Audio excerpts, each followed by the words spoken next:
Magandang umaga po sa inyong lahat ng mga tao dito sa buong mundo. Ako po ito si Misyonaryong Diosdado Sigado Hiling Jr., the Missioner of the Master of the Universe, the Santissima Trinidad, God of all gods, King of all kings, Master of all masters, Divine Master Ben Idira Eclio Sr., King of all kings, Master Ben Bra Eclio Jr., Divine Grand Master Ben Madron Eclio I. Pizza 25 po ngayon, buwan ng September 2020.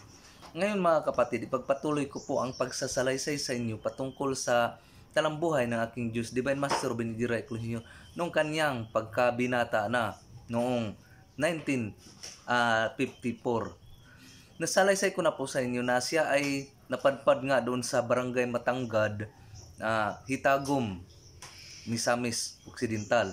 At nandun nga siya nakasama doon sa isang asosasyon na Rizalian Association of Mercy. At sa isang pagkataon nga, ay doon na sila nagkikita ng kanyang nagiging asawa na si Mami Glinda Buray Eclio. Dahil si Roberto Buray at si Rupina Oliveros na mag-asawa ay kasapi ng asosasyon na Rizalian Association of Mercy.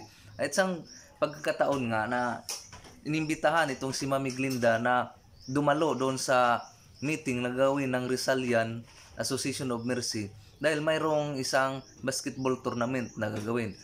Inalok siya ng kanyang kaibigan na si Olive na dumalo doon at manood sa basketball tournament na gagawin. At doon nga nakita niya ang isang binata na napakagaling maglaro ng basketball at natanong nga niya kay Olive na kaibigan niya, habang nanonood sila ng basketball, tinanong niya si Olive kung sino ang pangalan ng binatang iyon na napakagaling maglaro ng basketball. At sinabi naman ni Olive na yan ay si Ruben Eclio, taga Surigao, na bagong kasapi ng Rizalian Association of Mercy. Yan ang kasintahan ko, yan ang boyfriend ko. Yun ang sabi ni Olive. Kaya ang nangyari na haugnok si Mami Glinda dahil mayroon na pala itong kasintahan. Kaya hanggang hanga na lang si Mami Glyn Oliveros Buray sa kay Panginoong Divine Master Benedira Eclio Jr.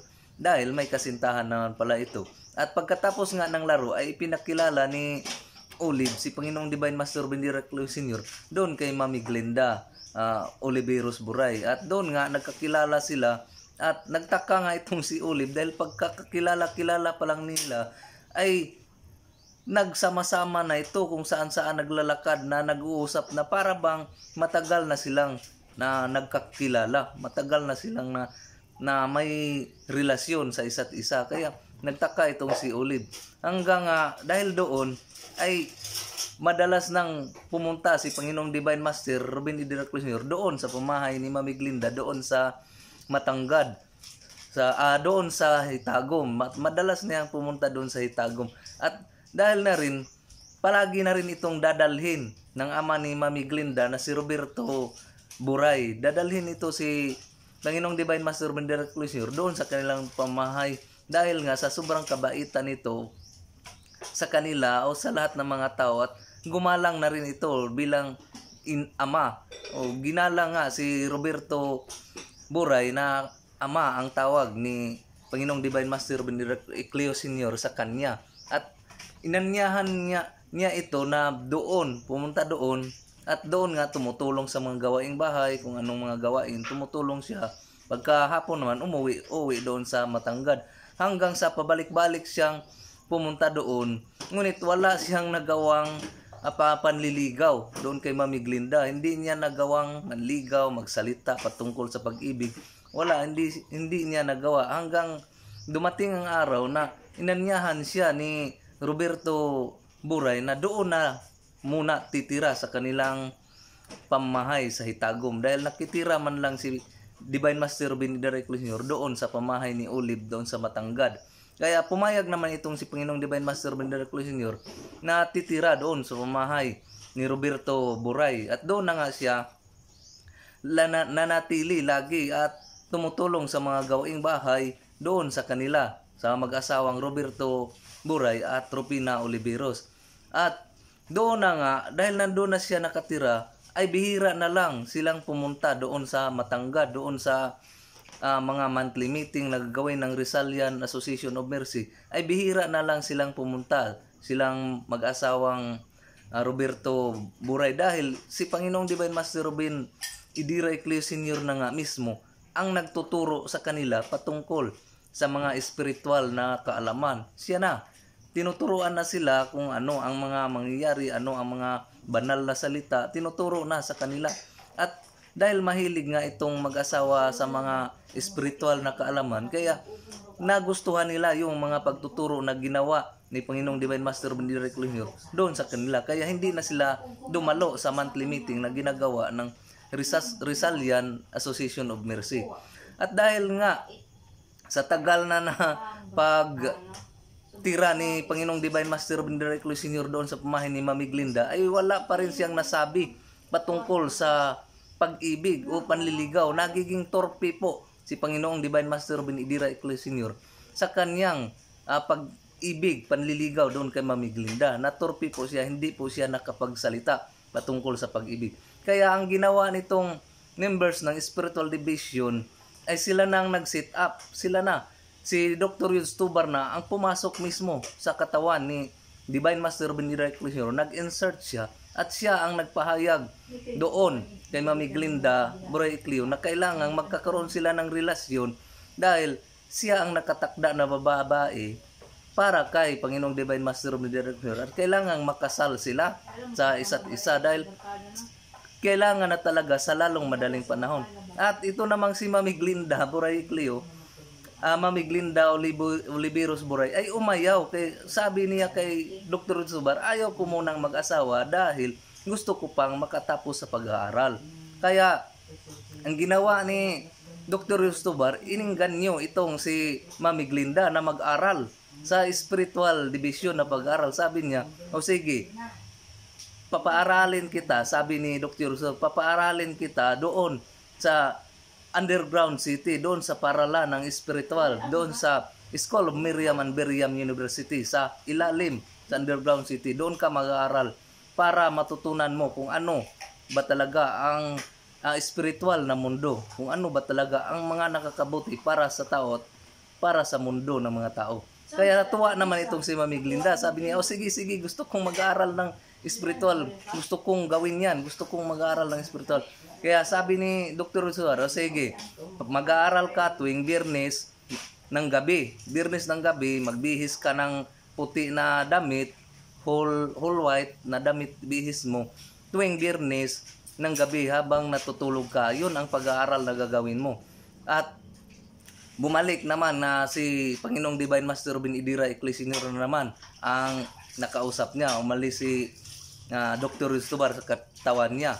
At yun na nga ang ginagawa ni Mami Glinda Buray Ecleo, Mami Glinda Oliveros Buray nung kapanahon na yun, mga kapatid. Sa tuwing Biyernes, nagbibihis siya ng puti na damit, lubos puti lahat, habang natutulog siya. At doon nga siya nag-aaral sa School of Miriam Beriam University sa underground city. Doon siya nag-aaral. Sa simula niyang pag-aaral, ang kanyang apelido doon ay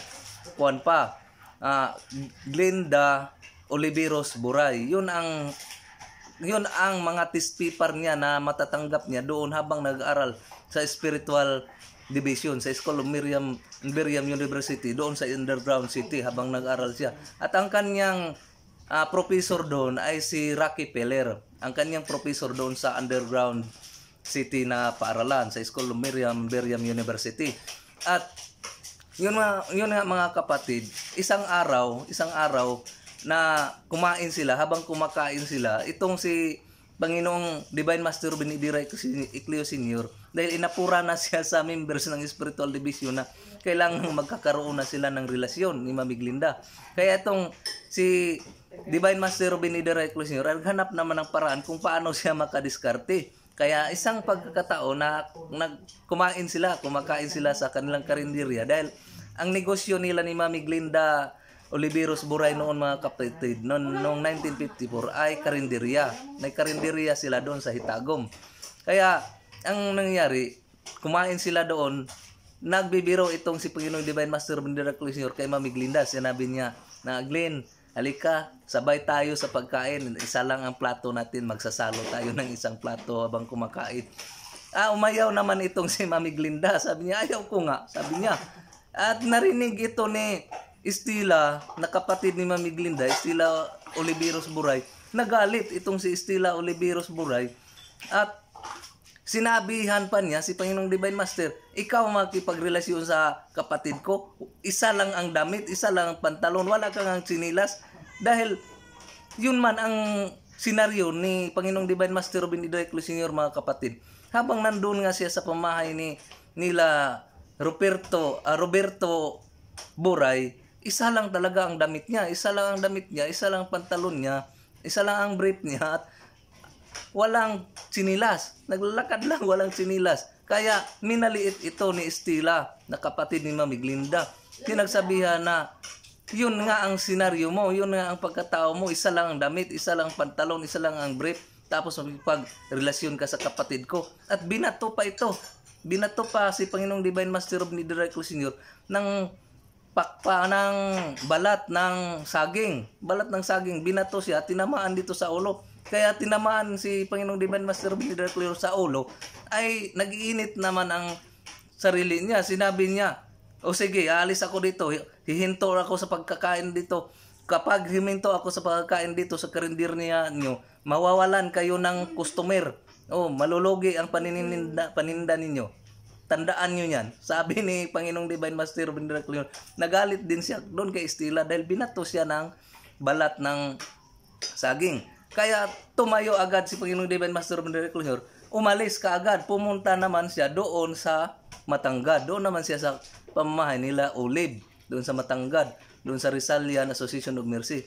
Kaya ang nangyari, mga kapatid, nangyari nga na ang kanilang paninda na mga pagkain sa karinderya ay unti-unti nang walang bumibili. Walang bumibili dahil ang mga suki nila doon ay mga driver man ng bus, mga driver ng tricycle, driver ng jeep. Ngunit nagtaka nga sila dahil nga pagka kinabukasan talaga ay paunti na ang kumakain sa kanilang karinderya, hanggang sa dumating na nga ang punto na wala na nga ang kumakain. At doon, dumadaan na lang sa kanilang bahay yung mga driver, dumadaan na lang. At doon na sa unahang karinderya, doon na kumakain. Dinadaanan na lang ang kanilang karinderya hanggang panis na nga ang mga paninda nila, panis. Wala na. Kaya hindi na nga sila nagluluto ng pagkain dahil mapapanis lang.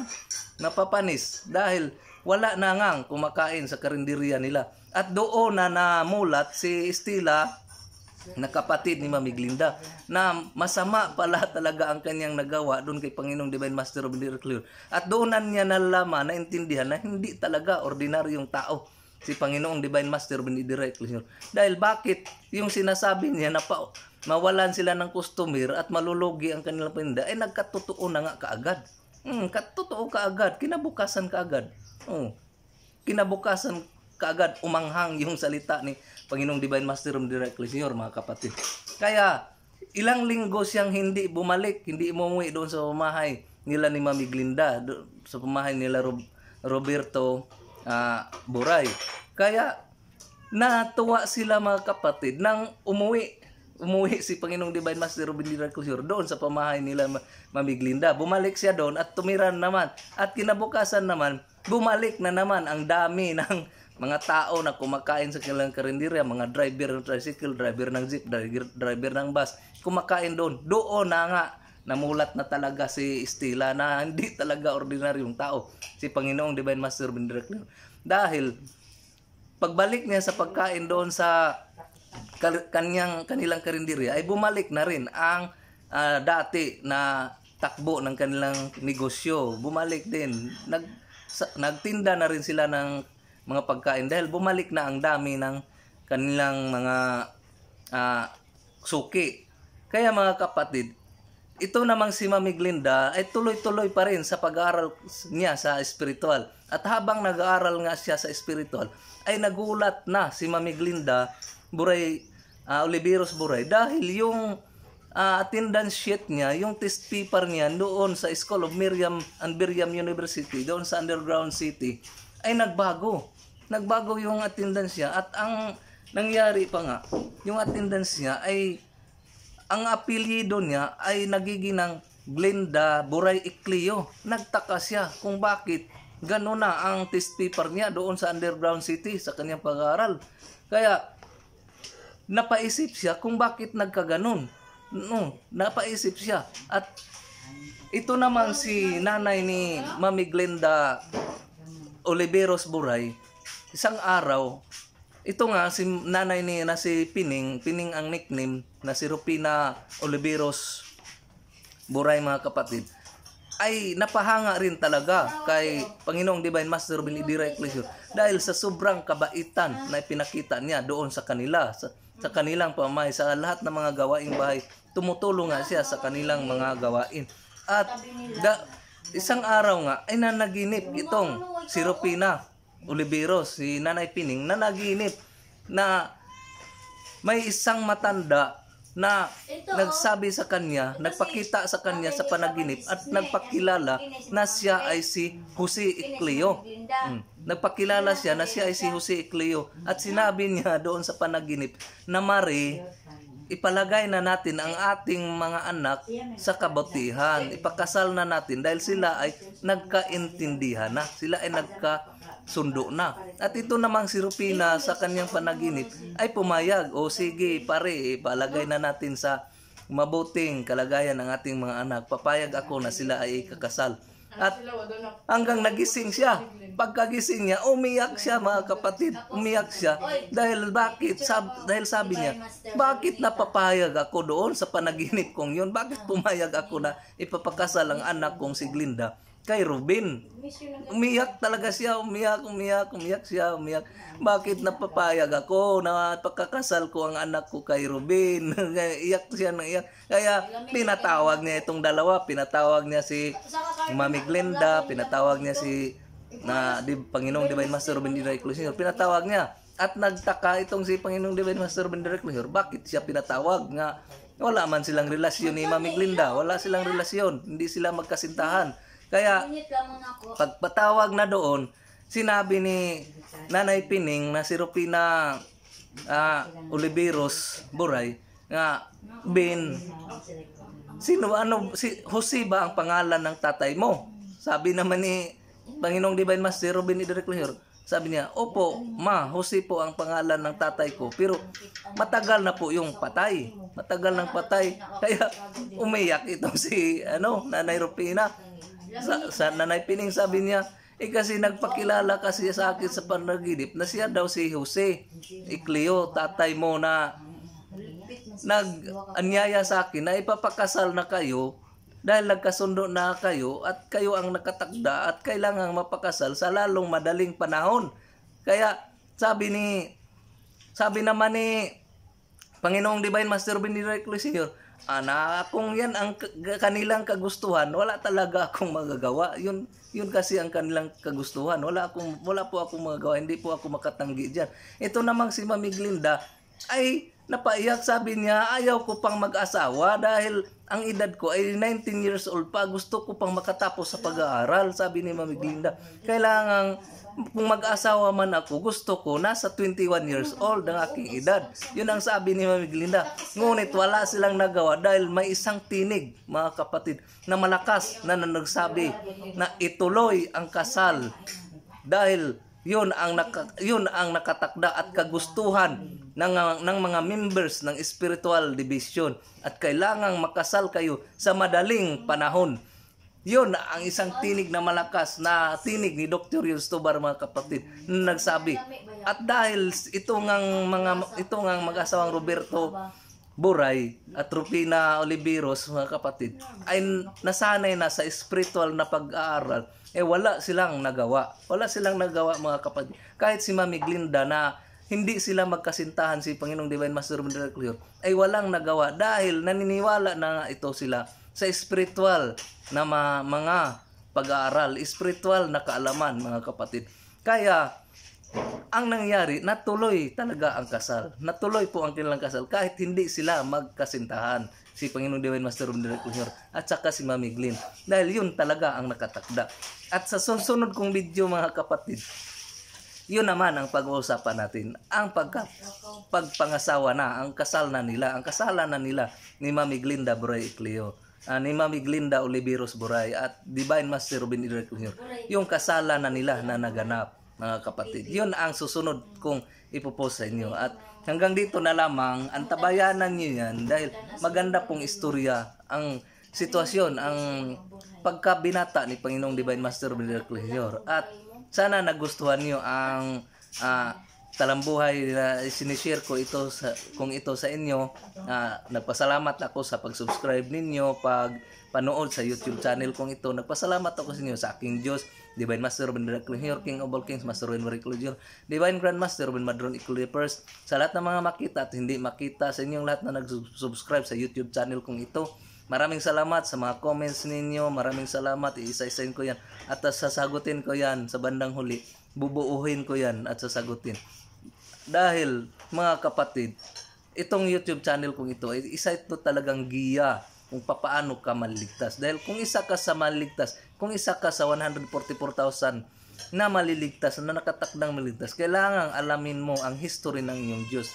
Dahil kung isa ka sa maligtas, paano mo may sasalaysay sa buong mundo kung ano ang history ng iyong Diyos dito sa mundo? Kung ano siya, sino siya dito sa buong mundo? Ano ang may sasalaysay mo sa magiging anak mo? Dahil ang isang maliligtas ay isa po yung binhi na magiging simula na naman ng bagong henerasyon, bagong mga tao dito sa buong mundo. At hanggang dito na lang, maraming salamat ulit sa inyong lahat at magandang umaga.